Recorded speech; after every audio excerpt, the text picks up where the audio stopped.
लौट के घर ना आए। जन गण मन अधिनायक जय हे भारत भाग्य विधाता। पंजाब सिंध गुजरात मराठा द्राविड़ उत्कल बंगा। विंध्य हिमाचल यमुना गंगा उच्छल जलधि तरंगा। तव शुभ नामे जागे तव शुभ आशीष मागे। गाहे तव जय गाथा जन गण मंगल दायक जय हे भारत भाग्य विधाता। जय हे जय हे जय हे जय जय जय जय हे।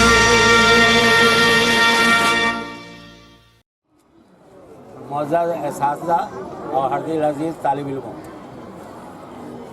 आज का दिन 15 अगस्त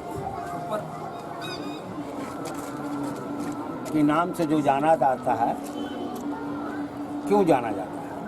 क्योंकि 1947 ईस्वी में 15 अगस्त को हिंदुस्तान को आज़ादी मिली थी। ये हिंदुस्तानियों के लिए एक कौमी त्यौहार के तौर पर मनाया जाता है। लेकिन अफसोस का मुकाम ये है कि जैसे जैसे वक्त गुजर रहा है, इस कौमी त्यौहार को हम लोग भूल रहे हैं।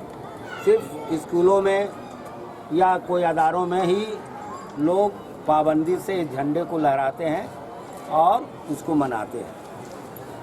और मनाते वक्त दिल में ये याद रखना चाहिए कि आज़ादी ऐसे हासिल नहीं हुई है।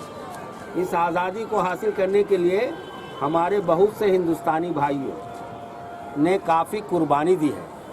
उसमें बिला इम्तियाज़ हिंदू भी थे, मुस्लिम भी थे, सिख भी थे, ईसाई भी थे। लेकिन ये एक अलमिया है कि जब हिंदुस्तान आज़ाद हुआ तो अंग्रेज़ों ने डिवाइड एंड रूल का पॉलिसी के मुताबिक हिंदुस्तान पाकिस्तान का बंटवारा कर दिया, जिसके बिना पर हिंदुस्तान के जो लोग हैं वो समझते हैं कि सिर्फ हिंदुओं ने आज़ादी दिलाई। ऐसी बात नहीं, मुसलमानों ने इसमें काफ़ी रोल अदा किया है। उस ज़माने में मुसलमानों ने ही मनी तहरीक चलाई थी। क्यों चलाई थी? कि अंग्रेज़ों ने जो हुकूमत छीना था वो मुसलमान ही से छीना था, हिंदुओं से नहीं छीना या दूसरे अहले वतन से नहीं छीना था। उस वक्त बादशाह जो लोग थे वो मुस्लिम कौम ही थे। इस बिना पर जाहिर बात है कि हमारे हाथ से जो चीज़ लिया जाएगा, कोई छीन लेगा, तो उसको वापस लेने के लिए हम ज़्यादा कोशिश करते हैं। ये दीगर बात है कि अहले वतन भी हमारे साथ रहे, क्योंकि मुल्क का सवाल था।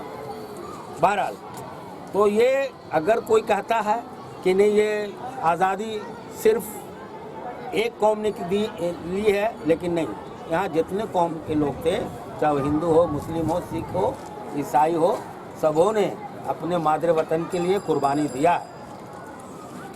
और उसी का नतीजा है कि आज हम आज़ादी में सांस ले रहे हैं। लेकिन ये भी अजब वाक़या हुआ है कि कितने लोगों को इस पर अभी एतराज़ है। एतराज़ ये है कि जब हिंदुस्तान आज़ाद हुआ तो वो आज़ादी नहीं मिली जो मिलनी चाहिए थी। क्यों नहीं मिली भाई? कल तक हम अंग्रेज़ों गुलाम थे, आज हम अपने ही कौम के गुलाम हैं। क्योंकि जो लीडरान जीत के या रहनुमा जा रहे हैं वो बाखलूस नहीं जा रहे हैं। अभी हाल ही आज अखबार में आप पढ़े होंगे कि बाली म्यूनसिपलिटी के एक असिस्टेंट इंजीनियर के यहाँ 20 करोड़ रुपया निकला। बताइए, जिसको गिनने के लिए बैंक से मशीन मंगाया गया। अब ये दिन भर रात भर उसको गिना गया। और वो नोट कहाँ छिपा के रखा था? बावर्ची खाना में, टॉयलेट में, और वो भी ज़मीन के नीचे। घर में कुछ नज़र नहीं आया। तो अब बताइए, क्या इसी की आज़ादी जो लोग हासिल किए थे, क्या इसीलिए कि मासियात एक आदमी के हाथ में चला जाए, बेईमान सब हो जाए? तो आज़ादी के लिए अभी भी एक लड़ाई लड़नी है आपको, और वो लड़ाई लड़नी है करप्शन के खिलाफ। करप्शन जो चल रहा है वो कोई दूसरा कोई अंग्रेज नहीं चला रहा है, हमारे जैसे आप जैसे ही अहले वतन के लोग हैं। इनके खिलाफ आप अगर मुत्तहिद रहेंगे तो इंशाल्लाह आपको हकीकी आज़ादी मिलेगी। अभी तक हकीकी आज़ादी नहीं मिली है। हम लोगों का 69 साल की जो आज़ादी है उसके पहले बहुत मुबारकबादी देता हूँ मैं। शुक्रिया। वैसे से ये तुम लोग देख रहे हो यहाँ पर, हो सकता है कि हम लोग यहाँ पर मेजॉरिटी में मुस्लिम्स नज़र आ रहे हैं, यहाँ पर है भी इस इदारे में हम लोग, लेकिन हम एक सोच के साथ आगे बढ़ेंगे हर मामले में, सिर्फ नहीं कि एजुकेशन के मामले में हो।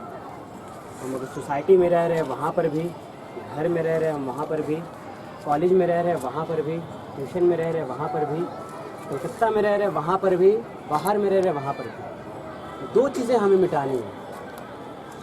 भले ही जो है हमारे खिलाफ कुछ भी हो, लेकिन हमें दो चीज़ों को ख़त्म करना है। एक है नफ़रत, और दूसरी जो है नॉन मुस्लिमों के साथ हमें अच्छा रवैया रखना है।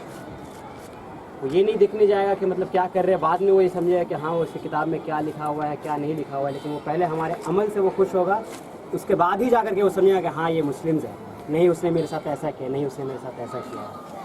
हमें उन दोनों के साथ कोलेब्रेशन करके करना है। ये कोई ज़रूरी नहीं कि हमारा जो मुस्लिम हुक्मरान आएगा वही हमारे देश को सुधारेगा, ऐसा कभी भी नहीं हुआ है। औरत भी आकर के यहाँ पर इंदिरा गांधी, मिसेस इंदिरा गांधी जो है रह करके चली गई प्राइम मिनिस्टर, इसका ये मतलब नहीं कि हमारे तमाम जितना हिंदुस्तान में औरतें हैं उसका हाल अच्छा हो गया है, या अगर नॉन मुस्लिम जो हमारे प्रेसिडेंट है या प्राइम मिनिस्टर है उसके आने से ही पूरा हिंदुओं का जो है वो सब अच्छा हो गया है। ये चीज़ हमें जहन से और अपने दिलो दिमाग से ख्याल निकाल देना है। हमें एक दूसरे को साथ लेकर के चलना। अगर हम नहीं हैं उस मैदान में तो हम जाएंगे, सवाल रेज नहीं करेंगे, उंगलियां नहीं उठाएंगे। हम पहले वो चीज़ करके देखेंगे कि हाँ ये चीज़ हम कर सकते हैं कि नहीं। दूसरा बंदा मेरे साथ नहीं शेयर कर रहा है, पहले उस सवाल को जवाब देने से पहले हम ये ज़रूर सोचेंगे कि हम किसी के साथ शेयर कर रहे हैं कि नहीं। चाहे वो किताब हो, कलम हो, पेंसिल हो, हमारे बगल में कोई बंदा नॉन मुस्लिम आ रहा है तो हम उसे उठ करके जगह दे रहे हैं कि नहीं। अगर हम नहीं दे रहे हैं तो हम सवाल करने का हक भी नहीं रखते कि आपने मुझे क्यों नहीं दिया। अगर हम शेयर करेंगे, अगर हम दूसरों के साथ हमदर्दी दिखाएंगे, तभी हम दूसरों से तवक्का कर सकते हैं कि हाँ शायद वो भी करें, और हमारे ही अमल से वो लोग जो है ये रिटर्न है, जैसा हम देंगे वैसा ही मिलेगा। तो कोशिश करेंगे हम लोग कि नफरत को ख़त्म करें और सबों को मिल करके साथ में चलें हम, और इस चीज़ को अपने लाइफ में एज ए रूल एक अपनाएं हम। बस यही करके अपने स्पीच को ख़त्म करता हूँ। जैसा कि अभी अजीम सर ने, जावेद सर ने बताया कि इम्पोर्टेंस ऑफ दैट डे कि 15 अगस्त हम लोग सेलिब्रेट करते हैं। ये सिर्फ मुस्लिम या हिंदू का सेलिब्रेशन नहीं है, ये तमाम कौम का सेलिब्रेशन है। तो आप लोग भी कोशिश कीजिए, जैसा कि जावेद सर ने कहा कि हम लोग नफ़रत को आपस में ख़त्म करना होगा। मुस्लिम है और हिंदू को अगर हम सही से ट्रीट नहीं करेंगे तो हम एक्सपेक्ट भी नहीं करेंगे उनसे कि वो हमसे अच्छा से ट्रीट करें। उस चीज़ को फॉलो करें। और सबसे इम्पॉर्टेंट जो है, आप लोग सब एक अदारे से जुड़े हुए हैं, स्कूल से, कॉलेजेस से। तो आज़ादी के मौके पे छोटा सा एक एडवाइस है कि आप लोग सबसे पहले खुद को एक ऐसे बुलंदी पर पहुंचाएं ताकि आपके बदौलत एक कौम पहुंचे और कौम के बदौलत एक इंडिया को रिप्रेजेंट कर पाए, ताकि वो फख्र से बोल पाए कि ये जो है इंडिया में रहता है, वो इंडियन है। जब तक आप खुद को बुलंदी पे नहीं पहुंचाइएगा, वो कौम का नाम जो है रोशन करने में आप लोग नाकामयाब रहेंगे। और उसको हासिल करने के लिए, बुलंदी पे पहुंचने के लिए आप लोगों को ज़्यादा से ज़्यादा मेहनत करना है, स्टडी करना है और अलग अलग फील्ड पे जाना है। आपके दिल में जो लग रहा है कि हाँ हम इस फील्ड में जाके कुछ मुकाम हासिल कर सकते हैं, तो आप उसी फील्ड पे जाइए, ना कि कॉपी कीजिए कि ये मेरा दोस्त है वो वहाँ जा रहा है, वो मेरा दोस्त है वहाँ जा रहा है। आप अपने अंदर देखिए, झांकिए कि हाँ आप किस लायक हैं और किस मुकाम पे जा सकते हैं। उस मुकाम पे जाके आप अपने पेरेंट्स के साथ साथ स्कूल का, इलाके का और इलाके की मदद से आप पूरे हिंदुस्तान का नाम रोशन कर सकते हैं। बस यही करके मैं अपना स्पीच करूँगा।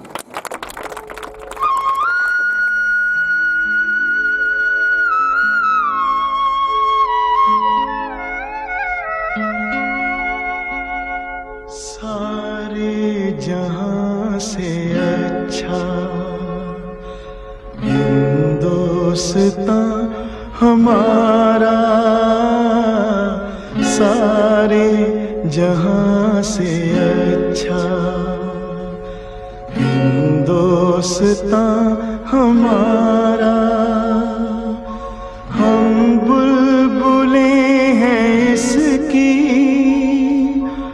ये गुलसितां हमारा हमारा सारे जहां से अच्छा। हिंदुस्तान हमारा सारे